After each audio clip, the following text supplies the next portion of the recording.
largely live, and I freaking love comics. Comics, movies, TV, video games, anime, your powers combined. I freaking love comics. Live with Judah and Robo. Hello, IFLC. This is Judah Rad, and I'm sitting here with Robo. God, it's been a long time, huh? Yeah, it's been a while. It's like we're doing that thing where you neglect your friend for a while, and like you guys don't really talk a lot, and then you're like super excited when you're talking again, but you're also trying to convey that you're super excited so he doesn't think that you didn't miss him. But it's okay because like every single week we said this is the week we do one. So like the intent was there, but it just went 2 months by accident. Life happens, and a lot of life has been happening for both of us. Yeah, for sure. I'm actually recently single. I was in a relationship, and we broke up. So ladies, if you want his number, just go ahead and PM us, and I'll give you a fake one, maybe. I don't know. No, but it's been tumultuous. It's been a lot of work, and I'm not going to get too into the emotional ramifications or any of the other residual feelings or anything weird. That's it's just one of those things where it's like it was a lot of work. It was a lot of labor intensive aspects of the breakup. Well, as long as we're not making it weird.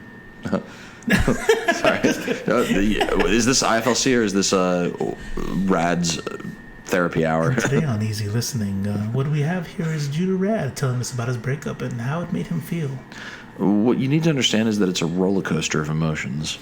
And that's normal. I think everybody's allowed to be. Like, how long are we going to let this go? Okay, check this out. What are we going to talk about today? We are going to talk about Birds of Prey, or is it the Fantabulous Emancipation of Harley Quinn? Or is it Harley Quinn Birds of... There's a movie that came out, and it has a bunch of names, and one of them is one of those is, depending on where you are, the name of the movie. Right. Well, let's say how it was marketed. Birds of Prey, the Fantabulous Emancipation of Harley Quinn. Or is it Harley... Stupid move. Terrible. So here's the deal. Me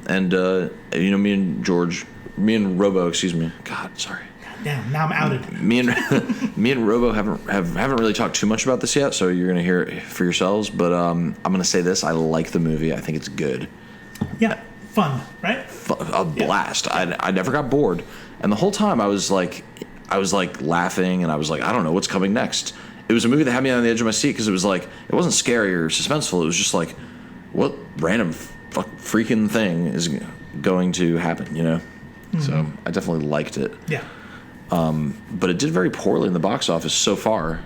Is that correct? So I was trying to look through some metrics. Apparently, as normal movies are going, it's not doing bad, right? It's not doing like, wow, the investors are not making their money back, which is what a bad movie does. There's going to be a profit. Right, but what we're looking at is when compared to even movies that also are reported to not do very well, like Justice League, or great movies like Endgame or something, like compared to the mega hits, it's not doing anywhere near. It's probably the worst performance. Yeah. I don't even know.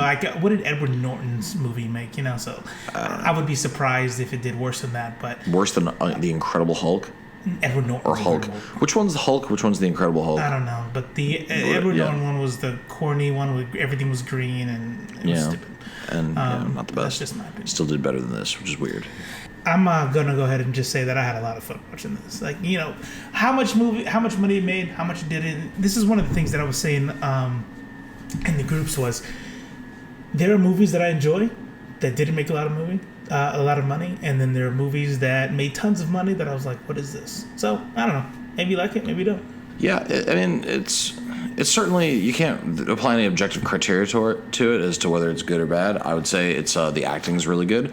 My favorite thing about it is two things. One was just how like surreal, unpredictable, and different it was, and the other one was Black Mask.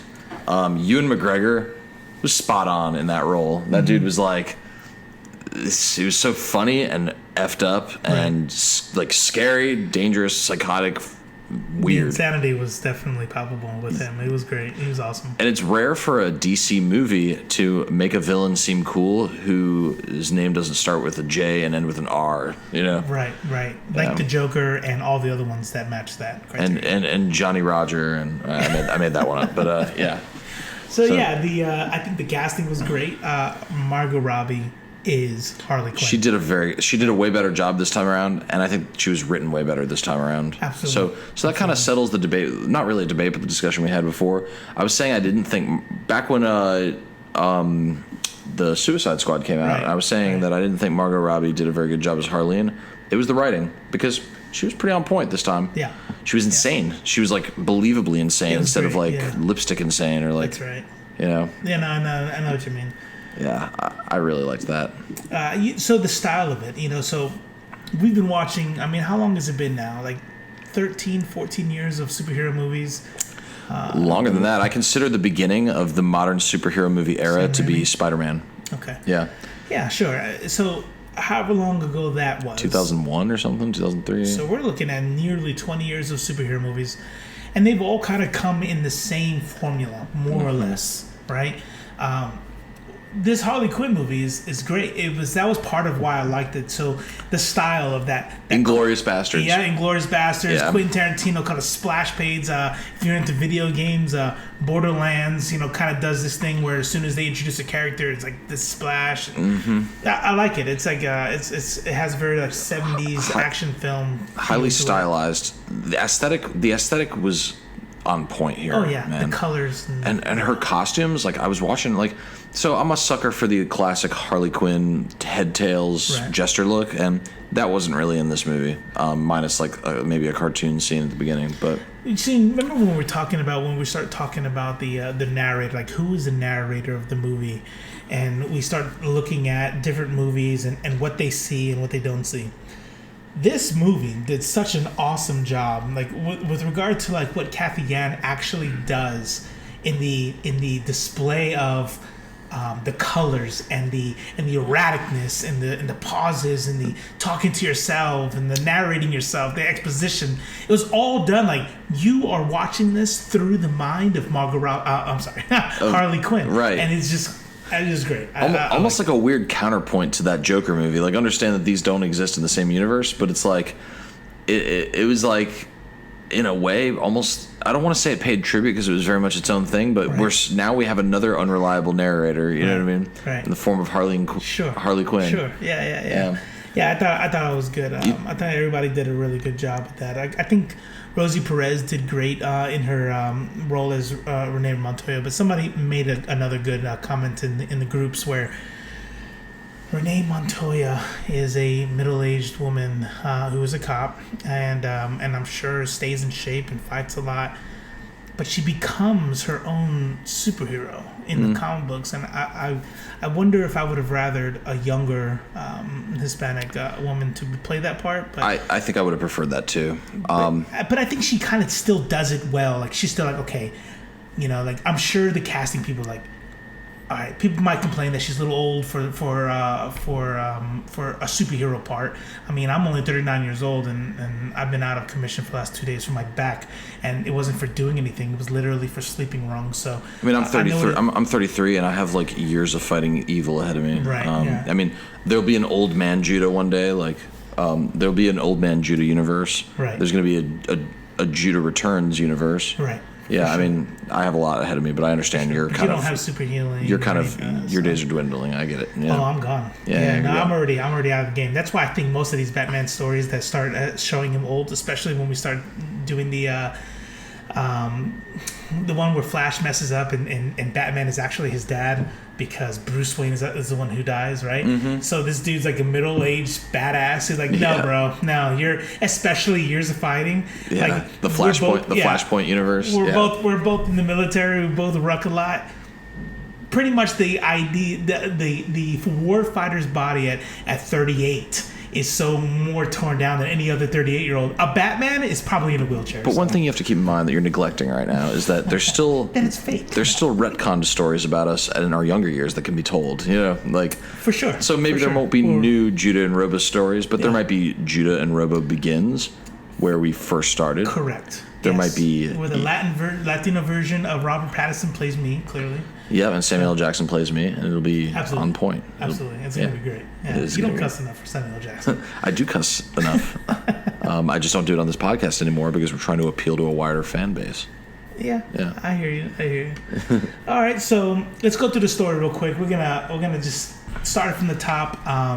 So I'm gonna go ahead and just tell you guys right now. This is a spoiler. This is your only spoiler alert. I don't think we've talked about much spoilers up until this point. We're just gonna give you a rundown because one of the main complaints of this movie is people didn't even know what it was really about. Like the trailers, all the trailers came out. They were like almost like teaser trailers, and there was no solid trailer that came out. Everybody was misled. On every level. Even fans who know what the Birds of Prey are kind of misled because it's like, oh, Harley Quinn, Birds of Prey, what's it really about? Yeah. And then people that don't read comic books who may like superhero movies but just aren't really familiar with Birds of Prey or even Harley Quinn, they had no idea what to expect or what this is about. I think a lot of people just passed the movie by. And they tried to do some damage control with, hey, this is a retcon. This is not coming after Suicide Squad. Well, it did. Really. They did, and they acknowledged Suicide Squad in the movie. Right. But I know they're planning on going a different direction with the new Suicide Squad, and them saying that the Suicide Squad is going to actually kind of retcon some things. They distanced themselves from it so much that nobody even not enough people realized that this was even that movie. But here were the categories. What is this movie about? Okay, Birds of Prey. I know Birds of Prey. Harley Quinn is not parts of Birds of Prey. How does this make sense? And then 3, Suicide Squad sucked. Why would I go watch this? Right. So what we're gonna excuse me.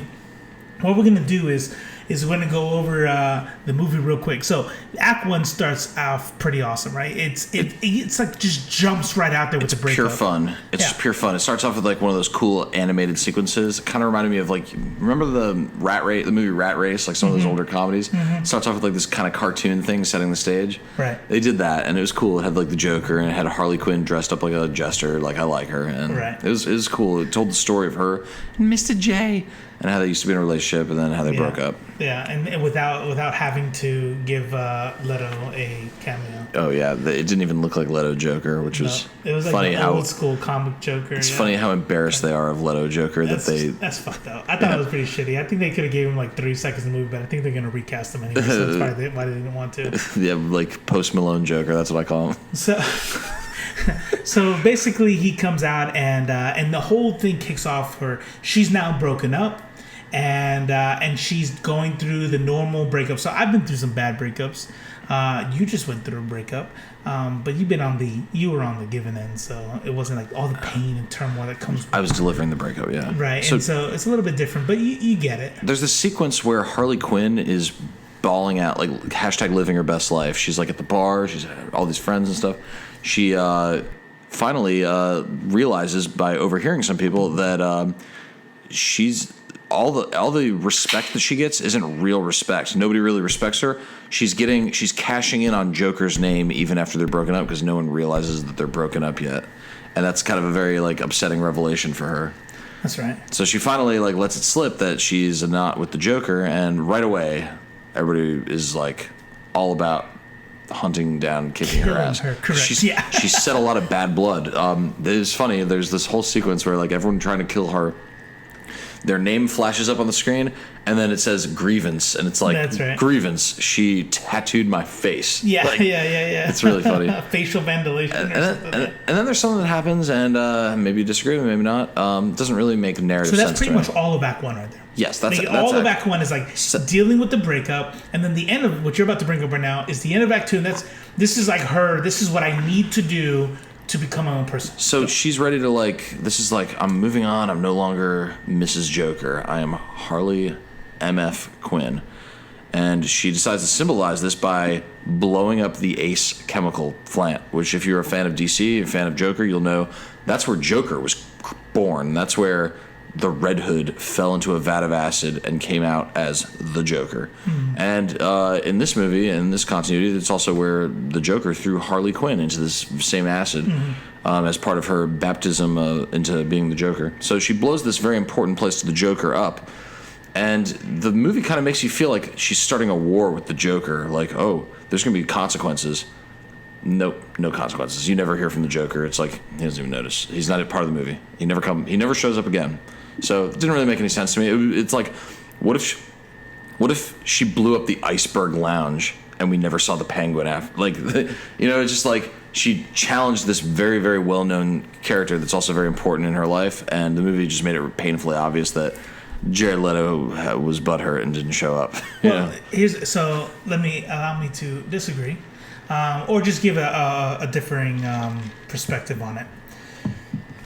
The difference between blowing up the Iceberg Lounge and blowing up Ace Chemical Plant was that the Ace Chemical Plant was blown up not so much in not so much in an effort to get back at the Joker. But you said it, but you kind of talked through kind of quickly. It's where she was created. It's where Harleen Quinzel, the psychologist, became Harley Quinn. Well, so Arkham Asylum is really... Well, what I mean is, and in this universe, right, what we saw in Suicide Squad, when they have their first date, Joker picks her up out of the chemical deal. Like, there's some metamorphosis that happened during that event. Mm-hmm. So for her to be completely different, for her to say, that part of me is no longer me, I'm going to blow up the place where I was metaphorically born. And so I think this is less of a lash out at the Joker and more of a symbolic rebirth. Like, I'm going to destroy all this part of my history. Because remember, she did that willingly. Right. She was so fucked in the head. Excuse my language. Jeez, she was so screwed in the head that she did this willingly. Yeah. No. And so I don't know. It makes sense. I'll take it. And to be fair, I think that's probably what the film was going for. It's me. It's such a huge part of the story is that she broke up with the Joker. We barely see them together in the Suicide Squad. Right. And then we don't see them together at all in this movie, and we don't see any dynamics of their relationship in the movies, which we know about it from the comics and the games. It's just like there's just not enough there. It's like it's very obvious that there's other non-movie related, more like a business end reasons why we're never going to see like the actual metamorphosis into this independent, fantabulous, emancipated Harley Quinn. I hear you. Yeah, I hear you. So moving on in the movie. Do you hear my cat screaming in the next room? I hear it. Yeah, well, I mean, I can't believe you did that to her before we started recording. No, she's very comfortable. She has everything she needs in there. She's just, she's going to be screaming whether she's in this room or that room, but at least in that room it's in the distance. Yeah. God, it's so loud. She's so loud. So here's the deal. So one of the characters that really loved that Joker and Harley Quinn had broken up, and also that Joker is inexplicably gone. Your cat is not. Hold on a second. Jesus, Coco.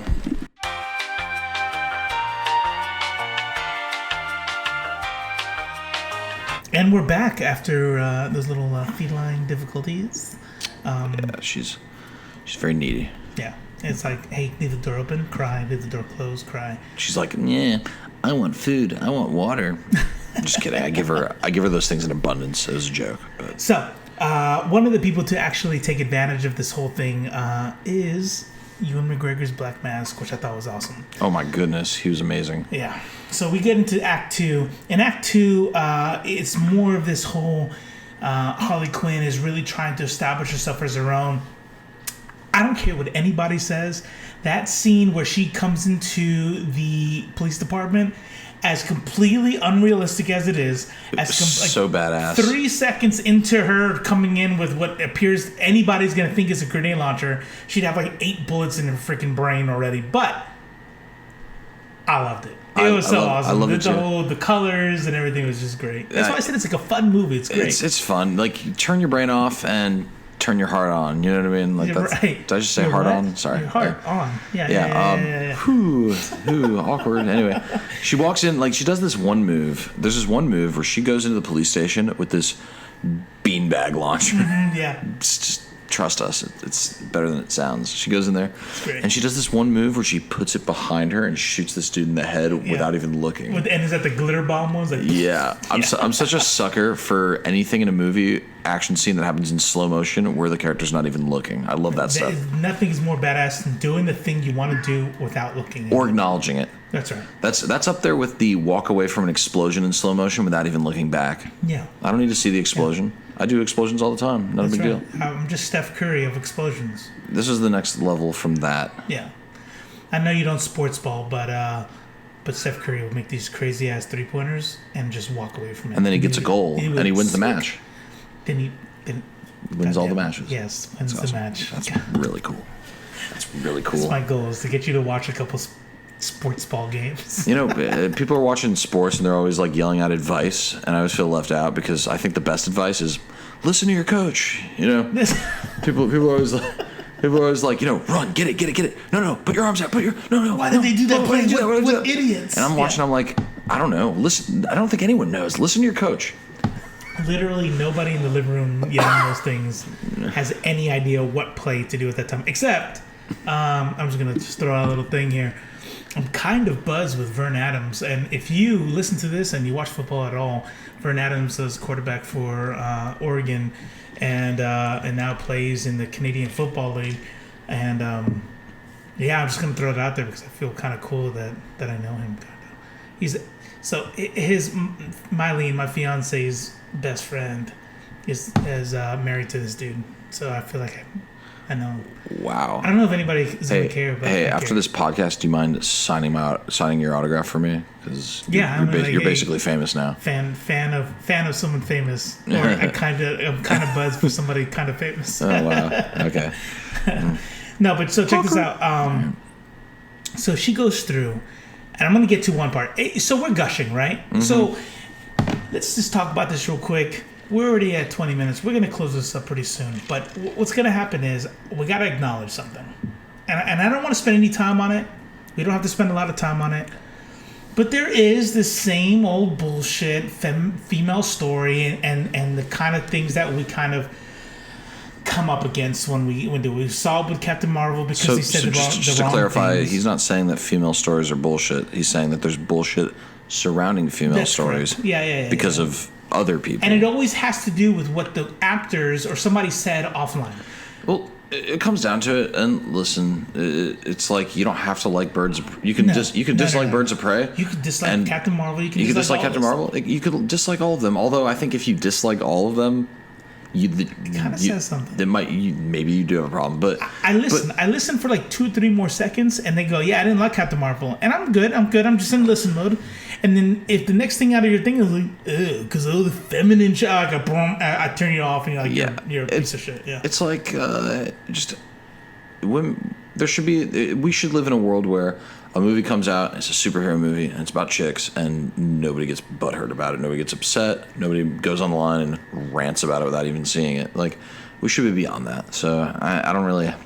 It's not really an argument I care to get into anymore. Like, I see it. We run all these groups. We got our Facebook groups.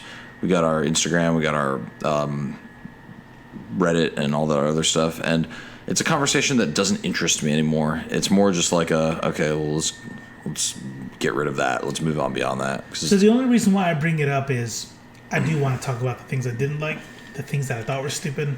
And let me tell you something real quick about what I didn't like. So Black Mask has Harley Quinn, a powerless woman who, up until this point, was only respected because of her relationship with the Joker. And now that she's not with the Joker and she's disrespected, it's the same theme that we see in the new animated Harley Quinn, where now she's because you're not for respect. Without the Joker, you get none. I think you're not, no pun intended, a joke now, right? So Black Mask is gonna kill her. He's missing the diamond, and she doesn't say, "I know where the diamond is." She doesn't say, "I'm in possession of the diamond." All she says is, "I can help you find it. I can be another person." He has the entire city and an army at his disposal that, as we'll see at the end fight scene, but I'm gonna let Harley Quinn go. Why? Because she's known for her master detective skills. She did say she found like something in a bird's nest in Queens or something. She made like a funny line, but it just was ridiculous. It wasn't convincing. It was like you know even in this incredibly unrealistic, very like I don't want to call it dumb, but very silly movie, deliberately silly movie. Fun. There's still no It's fun. Yes. I'm using that word deliberately because I mean you have great movies, but then you have fun movies. Just turn your brain off and watch them. Right, and they're not that's we need movies like that. But even in the context of it being a fun movie, it's still they could have sold that whole thing more. They could have just made it more like, yeah, cool. She talked her way out of it instead of just he's so stupid. What an easy fix it would have been to give her the knowledge of who has it 5 minutes before that scene. Yeah. You know what I mean? I know where it is. Yes. Hey, I know where it is. That would make him be like, whoa, stop. Don't cut her face off. Yeah. I don't know what it is now, but I had it 5 minutes ago, or I know I met the girl 5 minutes ago. You let me go, and I'll take you to it. Yeah. No, she had no knowledge of it, and he goes, all right. I'll let you go, the girl that I'm ready to slice her face off and wear it. Like, it doesn't make any sense. And up until that point, I loved watching her with him. She was like interrupting him, and it was funny. You know? That was like one of those moments that we long for in these movies where like this really confident, dangerous guy goes up finally gets confronted by the confident, dangerous hero. Right. And you're like, oh shit, personalities clashing. That's right. And then they really blew it with a dumb plot element. But it was still an entertaining scene. Yeah, it was cool. And from there is where we really go with the movie starts. That's basically where the movie starts. Because one thing that was cool is this all happens during the flashback. So she's in the police office. She's firing beanbags. Flashback. We get up to the point where she agrees to find this diamond. Like, now she's back in the police station. There's a huge chunk of the movie that happens just as a flashback, and it's so engaging that you forget it's a flashback until you remember it's a flashback, and then you're like, yes. But so let's fast forward a little bit towards the end of Act 3, towards the end of it all, is them fighting in the fun house. With Harley Quinn. Now the birds are paired together. Huntress has killed the. She was so good. Awesome. Yeah. So when you look at Mary Elizabeth Winstead, like you look at some of these roles and they're like, okay, anybody could have played this character, or we have some of them are perfect. Like I thought she was excellent in that character. I think her mannerisms. She's so funny. It kind of reminded me of. It kind of reminded me of like Star-Lord in the sense that like she wants everyone to call her Huntress and nobody calls her Huntress. And it's funny, I like it. So they all come together in the fun house. They're fighting all these people, and that was like really. That was like the movie. It was like, okay, this is awesome. This is what we've been waiting for this whole time. And it's a comic book movie. So Harley Quinn fighting on roller skates. Well, they've already kind of explained that with the fact that she was a roller derby girl before. So she's able to get physical on the skates. Okay, so it kind of like gives you it helps you do the suspense of disbelief for that. One more thing that I didn't really like was their shock and surprise. Outside of, so they're upstairs, they look over into the window and they see an army of people that are just flowing into the actual the fair, right? To kill them. So they go downstairs, they fight how many people? 50? Like I don't know, they fight a few people, and then they come out like they're running out the main freaking entrance of the deal, and they're like shocked, like, oh, we're out of bullets, look at all these people. Like, you just saw them all up there. Like, why are you shocked now? But what it did was build up to allow us to see the superpower. Yes, that was so badass. That was great. And Journey Smollett-Bell, she this isn't her first time playing Black Canary. Not to be confused with her brother. Not Jesse. Not Jesse.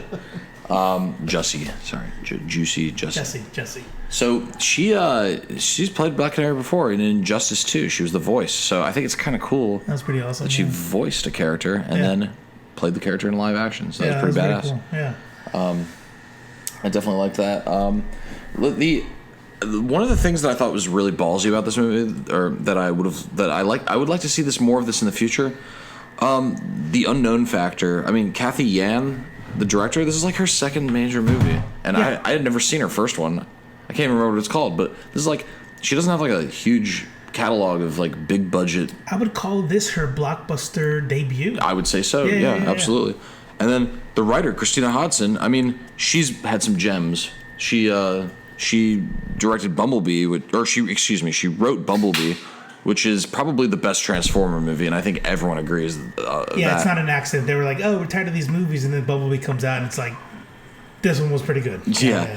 And then what's exciting is, so she's got Bumblebee, she's got Harley Quinn, or excuse me, it should be called Harley Quinn. She's got Birds of Prey. Mm-hmm. She's currently working on the new Flash movie. Comes out in 2022, and boy, am I stoked for that. I think it's gonna be awesome. I hope that they really delve into some of like the Flashpoint type stuff and like that'd be dope. Time stuff. And there's so much wacky stuff they can do with the Flash. We're not gonna go down a rabbit hole, but I kind of hope they don't, because that's what DC has been doing poorly lately, is trying to take major themes and smash them into one movie. Yes. I want them to lead up to a Flashpoint. Give us like some trilogy of the Flash or something like that. Anyways, not to be cynical, and yes, this is a rabbit hole that could probably extend us another 15 minutes, but we won't. I will say this, it's never going to happen. DC's a mess. I watched this movie, and as much as I like this movie, I know there's like a really good chance there's not going to be another Birds of Prey movie. And even if there is, it's not going to connect. Like, there's no connectivity. The connective tissue is very low. There's never going to be an expansive connected DC universe, at least not until they reboot everything.